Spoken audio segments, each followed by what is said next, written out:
صدق اللہ مولانا العظیم وقال تبارک و تعالی فی شان حبیبہ وعظمتہ تعظیما وتکریما ان اللہ وملائکتہ یصلون علی النبی یا ایہا الذین آمنوا صلوا علیہ وسلموا تسلیما اللہم صل علی سیدنا محمد وعلی آلہ وصحبہ افضل صلواتک وعدد معلوماتک وبارک وسلم۔ قابل صد احترام محترم بزرگوں اور دوستوں، خاص طور سے نگرانی محفل جناب قاری صاحب اور ہماری اس محفل میں جلوہ افروز نعت خواں شخصیت سید احمد قادری صاحب اور میرے معزز اور بزرگوں، یا اللہ رب العالمین کا ہم گناہ گار بندوں پر بے انتہا فضل اور اس کا احسان عظیم ہے کہ اس نے ہم کو حضور سرور کائنات حضرت سیدنا محمد مصطفیٰ احمد مصطفیٰ صلی اللہ علیہ وآلہ وسلم کی اس بابرکت اور باعظمت امت میں پیدا فرمایا، اور لاکھوں کروڑوں درود و سلام کے تحفے پیش و بارگاہ سرور کائنات صلی اللہ علیہ وآلہ وسلم میں جو سراپا نور ہی نور ہے۔ محترم بزرگوں اور دوستوں، ہمارا الحمدللہ تسلسل چل رہا ہے ذکر کے متعلق۔ آج ہم ایک گفتگو کریں گے۔ یہ گفتگو وہ ہوگی کہ اگر انسان اپنے آپ کا جائزہ لے لے تو پھر انسان یہ سمجھ جائے گا کہ اللہ رب العالمین اسے کیوں پسند فرماتا ہے۔ میں سب سے پہلے ایک چیز آپ حضرات کے سامنے عرض کروں۔ حضرت محدث دکن قبلہ علیہ رحمت و رضوان اپنی کتاب میں لکھتے ہیں علاج السالکین میں کہ حضرت سیدنا خواجہ بہاؤالدین نقشبند مشکل کشا علیہ رحمت و رضوان نے ایک شخص کو مرید کیا، اور مرید کرنے کے بعد حضرت قبلہ نے اس شخص کو کیا کیا کہ ایک سیب کا ٹوکرا اس کے سر پہ رکھ دیا اور کہا کہ بابا جاؤ اس سیب کو بیچ کر واپس آؤ۔ اور یہ تسلسل کافی دن تک چلتا رہا، اور وہ جو بیچنے کے لیے جانے والا شخص تھا وہ کوئی اور نہیں بلکہ ایک عالم دین تھا، ایک عالم دین تھا۔ اور حضرت کی بارگاہ میں جب وہ آیا اور مرید ہوا، مرید ہونے کے بعد حضرت نے اس کی تربیت یوں فرمائی کہ اکثر ہوتا یہ ہے کسی کے پاس اگر علم ہو، کسی کے پاس دولت ہو، کسی کے پاس اگر اچھا ذہن ہو، تو اکثر وہ بیشتر لوگ اس کشمکش میں رہتے ہیں کہ ہمارے سے اچھا سامنے والا نہیں ہو سکتا، ہم اچھے ہیں، سامنے والا ہمارے سے کمتر ہے۔ اگر کسی کو اللہ رب العالمین نے اعلیٰ نسب عطا کر دیا تو وہ اپنے نسب پہ فخر کر کے سامنے والے کو حقارت کی نظر سے دیکھتا ہے۔ اولیاء اکرام کے پاس کوئی بھی الگ نہیں، سب ایک جیسے ہوتے ہیں۔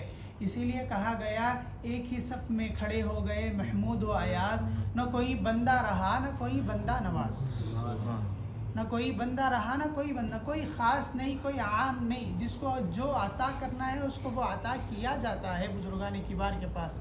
اور بزرگان کبار کے پاس جب ہم بیٹھتے ہیں، کسی کے پاس جاتے ہیں، ان کی صحبت میں رہتے ہیں تو وہ ہماری تربیت فرماتے ہیں۔ مرید ہو جانا یہ ضروری نہیں، مرید ہو کے اپنے شیخ کے تعلیمات پہ عمل کرنا اصل یہ کمال ہے۔ آپ کے اخلاق اچھے نہیں، کسی کے پاس مرید ہو گئے تو وہ شیخ سب سے پہلے آپ کے اخلاق پہ کام کریں گے، آپ کی دل کی صفائی تک اس کو لے کے جائیں گے، آپ کے ظاہر کو بھی پاک کریں گے، آپ کے باطن کو بھی پاک کریں گے۔ ہمارا معاملہ ایسا ہے کہ ہم اچھے کام کرتے ہیں تو یہ سمجھ جاتے ہیں کہ اب ہمارے سے اچھا کوئی سامنے والا نہیں ہو سکتا۔ سب سے بڑی غلط فہمی ہماری یہی ہوتی ہے، سب سے بڑی غلط فہمی ہماری یہی ہے کہ اگر اللہ نے ہمیں یہ توفیق عطا فرمائی ہے کہ ہم کچھ اچھا کام کریں، ہمارے ذہن سے یہ نکال دیں کہ ہم اچھا کام کرنے والوں میں اب شامل ہو گئے ہیں۔ ایسا ممکن نہیں، ایسا ممکن نہیں۔ اگر آپ سے آج اچھا کام ہوا، ہو سکتا ہے کوئی ایسا عمل بھی آپ سے ہو جائے جس کی وجہ سے آپ کی وہ نیکی ضائع ہو جائے، ہو سکتا ہے۔ لیکن پیران کبار کرتے کیا تھے کہ پہلے لوگوں کے دلوں میں جو بیماری ہے اس بیماریوں کو دور کرتے تھے۔ دلوں کا علاج کیا کرتے تھے، روح کا علاج کیا کرتے تھے. روح میں اگر بیماری ہے تو اس بیماری کو دور کر کے اسے شفا عطا فرما دیتے تھے. کیسا؟ پہلے آپ کے اخلاق بہتر ہو جائے. ایک بات یاد رکھیں میری، آقا علیہ الصلوۃ والسلام فرماتے ہیں جنت میں میرے ساتھ میرا پڑوسی کون ہوگا؟ صحابہ نے عرض کیا رسول اللہ صلی اللہ علیہ وسلم جو سب سے زیادہ نماز پڑھے گا. آقا نے فرمایا نہیں. آقا سے پوچھا گیا یا رسول اللہ آپ فرما دیجئے کیا؟ آقا علیہ الصلوۃ والسلام نے پھر صحابہ سے کہا بتاؤ تو صحیح، کچھ تو تمہارے پاس علم ہوگا، تم کہہ سکتے ہو. کہا کسی نے کہا زکوٰۃ دینے والا، کسی نے کہا جہاد کرنے والا، کسی نے کچھ. بہرحال آقا علیہ الصلوۃ والسلام نے سب کا کنکلوژن جواب دیا جس کے اخلاق اس روئے زمین پر بہتر ہو گئے وہ میرا پڑوسی ہے. جس کے اخلاق بہتر ہو. بزرگان دین سمجھاتے کیا ہے، سکھاتے کیا ہے؟ یہی آقا علیہ الصلوۃ والسلام کی سیرت کے پہلوؤں کو آپ کی زندگی میں داخل کرنا چاہتے ہیں. یہی تربیت آپ کو دیتے ہیں کہ کسی سے اونچی آواز سے آپ بات نہ کرو، کسی کے پاس جاؤ تو محفلوں کا ادب کیا کرو، کوئی اگر عالم دین ہے اس کی عزت کرو، کوئی اگر کسی مقام پر فائز ہے تو اس کا احترام کرو. لازم ہے آپ کے اوپر. ہمارے پاس سے آج سب سے پہلے یہی چیز چھینی گئی. سب سے پہلے یہی چیز، اخلاق چھین لیا گیا، ادب چھین لیا گیا. ہم نہ بڑوں کا ادب کرنے والے ہیں نہ کسی عالم کا ادب کرنے والے ہیں. ہر ایک کو ہم ایک نظر سے دیکھنے والے ہیں. ہم اور وہ بن کے بیٹھے ہیں جو خدائے تبارک و تعالیٰ کی ذات ہے، یعنی ہم انصاف کرنے والے بن کے بیٹھ گئے ہیں. ہم ایک دوسرے کا ناپ تول کرنے والے بن کر بیٹھ گئے ہیں. تو پھر ہمارا دل کہاں سے ٹھیک ہوگا؟ ہماری روح کہاں سے ٹھیک ہوگی؟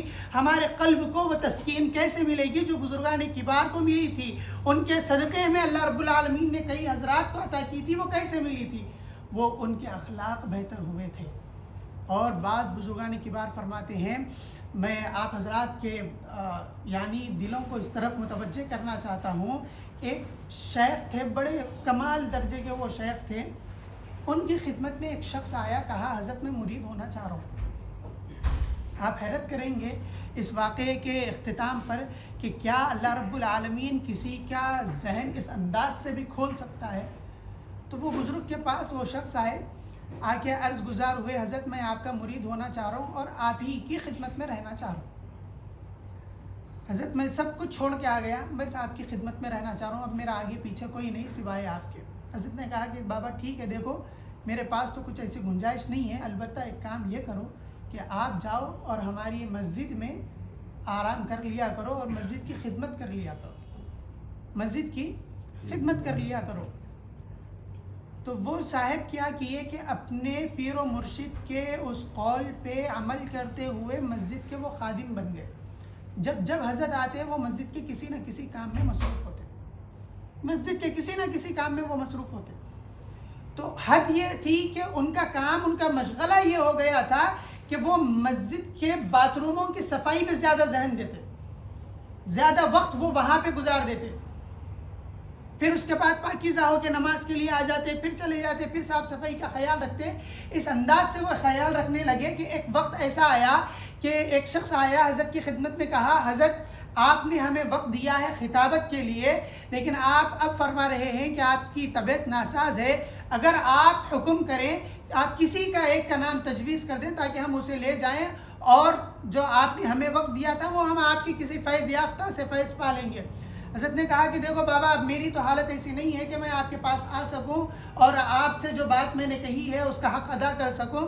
ایک کام کریں کہ وہ میری مسجد میں ایک خادم ہے، اس خادم کو لے جائیں. میری مسجد میں ایک خادم ہے، اس خادم کو لے جائیں. تو حضرت بولنے لگے حضرت آپ کس کو بھیج رہے ہیں ہمارے ساتھ؟ وہ حضرت صرف اور صرف مسجد کی صاف صفائی کا خیال رکھتے ہیں، زیادہ تر ان کا وقت مسجد کے ٹوائلٹ باتھ روم وغیرہ صاف کرنے میں لگ جاتا ہے. حضرت کیا مناسب ہے کہ آپ کے مقام پہ ہم انہیں لے جائیں؟ ممکن ہے کہ آپ کے مقام پہ ہم انہیں لے جائیں؟ حضرت نے کہا ہم نے آپ کو کہہ دیا ہے کہ آپ انہیں لے جائیں تو آپ انہیں لے جائیں.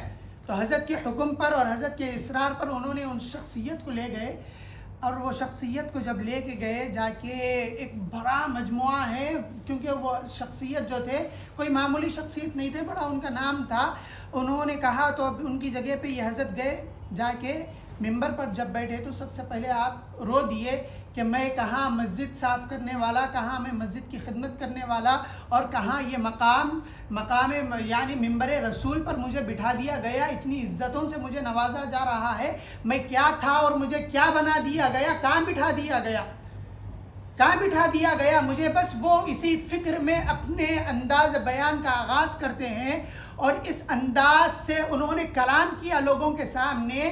اللہ رب العالمین نے ان کی زبان میں یہ تاثیر رکھ دی کہ وہ بیان کرنا شروع کرے تو لوگ ذوق دور ذوق ان کی آواز کو، ان کی خطاب کو سننا شروع کیے، اور جب ان کا خطاب اختتام کی طرف جانے لگا تو اس محفل سے لوگوں کی آہ و بکا کرنے کی آواز آنے لگی۔ وہ لوگ اتنا روئے اللہ رب العالمین کی یاد میں، اللہ رب العالمین کی تڑپ میں، کہ اللہ رب العالمین نے اس پوری محفل کو ایک ایسی رونق بخش دی تھی کہ اس محفل میں بیٹھا کسی کے ایک بندہ نہیں تھا جس کی آنکھ سے آنسو رواں دوانا تھے۔ یہ کمال ہوتا ہے بڑوں کی نظر سے، یہ کمال ہوتا ہے وہ جب نظر ڈال دیتے ہیں سب سے پہلے سامنے والے کی انا کو ختم کرتے ہیں۔ اس کی انا جب ختم ہو جاتی ہے پھر اس کی تعلیم و تربیت کا آغاز ہو جاتا ہے، اور اگر انا ختم نہ ہوئی پھر بڑی مشکل ہو جاتی ہے، بڑی مشکل ہو جاتی ہے۔ سب سے پہلے کرتے کیا ہے؟ انا کو ختم کرتے ہیں۔ اور اسی لیے اب میں انا کی بات اور یہ بات اسی لیے کیا کیونکہ اب آنے والی ایک رات ہے شب برات، بڑی برکتوں والی رات، بڑی برکتوں والی رات، توبہ و استغفار کرنے والی رات۔ حضرت سیدنا عائشہ صدیقہ رضی اللہ تعالیٰ عنہ فرماتی ہیں کہ میں نے رسول اللہ صلی اللہ علیہ وآلہ وسلم کو دیکھا، آقا علیہ الصلوۃ والسلام اپنے بستر پر نہیں، آقا علیہ الصلوۃ والسلام کی خوشبو سونگتے سونگتے میں گئی تو دیکھتی ہوں آقا علیہ الصلوۃ والسلام قبرستان میں کھڑے ہیں، اور وہاں کی جو مسلمین ہیں، مسلمات ہیں، ان کے لیے دعائے مغفرت فرما رہے ہیں۔ میں نے پوچھا یا رسول اللہ صلی اللہ علیہ وآلہ وسلم یہ کیا ماجرا ہے؟